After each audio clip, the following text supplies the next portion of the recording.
Hello అండి, back to work అండి. సంక్రాంతి అయిపోయింది. సో మరలా టైలర్స్ అందరూ కూడా ఫుల్ బిజీ. ఎందుకంటే ఫిబ్రవరిలో మ్యారేజెస్ ఉన్నాయి కాబట్టి. సో ఒక అంటే నాకు తెలిసిన ఆవిడ రాజలక్ష్మి గారని ఒక 25 సారీస్ బ్యాగ్ పంపించారు. సో దానిలో కొన్ని సారీస్ ఇప్పుడు కూడా 20 ఇయర్స్ నుండి నా బౌటిక్లోనే ఆవిడ స్టిచ్ చేస్తూ ఉంటారు. సో ఈవిడ యూఎస్ కూడా పెడతారట. అందుకే ఇవన్నీ కూడా నాకు ఫిబ్రవరిలో కావాలన్నారు. సో అందు గురించి ఫెస్టివల్ అవ్వగానే ఫస్ట్ మరలా ఇవన్నీ బుకింగ్స్ అన్నీ తీసుకుంటున్నాను. ఇప్పుడు ఇవన్నీ కూడా మనం స్టిచ్ చేయాలి.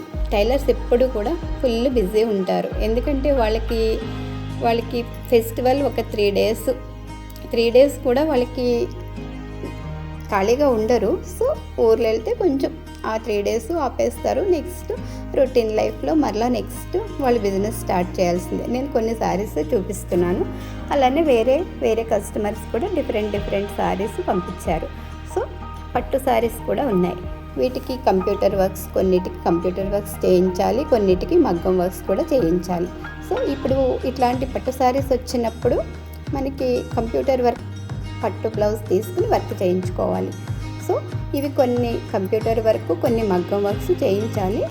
కొన్నిటికైతే different patterns, scallops necks, high neck and princess cut necks, ఇవన్నీ కూడా ప్రిన్సెస్ కట్ అట్లా అవన్నీ కూడా మనం స్టిచ్ చేయాలి. అలాగే వేరే కస్టమర్స్ కొన్ని డ్రెస్ మెటీరియల్స్ కూడా పంపించారు. ఈ పట్టు సారీ కూడా నేను మగ్గం వర్క్ చేయించాలి. వీటన్నిటికీ కూడా పట్టు సారీస్కి ఇప్పుడు కూడా మనం బ్లౌజ్ పీస్ వేరే తీసుకోవాలి.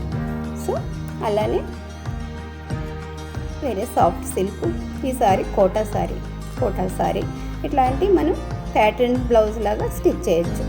ఇందులో కొంతమంది కస్టమర్స్ యూఎస్ పెడుతున్నారు, వాళ్ళే కూడా మనం డిజైన్ చేస్తాను. సో ఇప్పుడు వచ్చేసి మనకి కొన్ని లాంగ్ ఫ్రాక్స్ కూడా మనకు ఆర్డర్స్ ఉన్నాయి. సో ఈ ఎల్లో సారీ చూడండి, ఎల్లో పింక్ కాంబినేషన్. దీనికి కూడా మనం ఒక డిఫరెంట్ నెక్ మోడల్ పెట్టి స్టిచ్ చేస్తాం. సో టైలర్స్ ఎప్పుడు కూడా ఫిబ్రవరిలో మ్యారేజెస్ ఉన్నాయి కాబట్టి ఫుల్ బిజీ ఉంటుంది. ఇది హాఫ్ పట్టు సారీ, దీనికి కూడా వేరే ఒక మోడల్ పెట్టి డిజైన్ చేయమన్నారు. సో అలానే డిఫరెంట్గా మనం డిజైన్ చేద్దాం. నేను డిఫరెంట్ మోడల్స్ నెక్స్ట్ వీడియోలో చూపిస్తాను నేను ఎలా స్టిచ్ చేస్తామన్నది. ఈ వీడియో కనుక నచ్చితే లైక్ చేయండి, షేర్ చేయండి, సబ్స్క్రైబ్ చేయండి.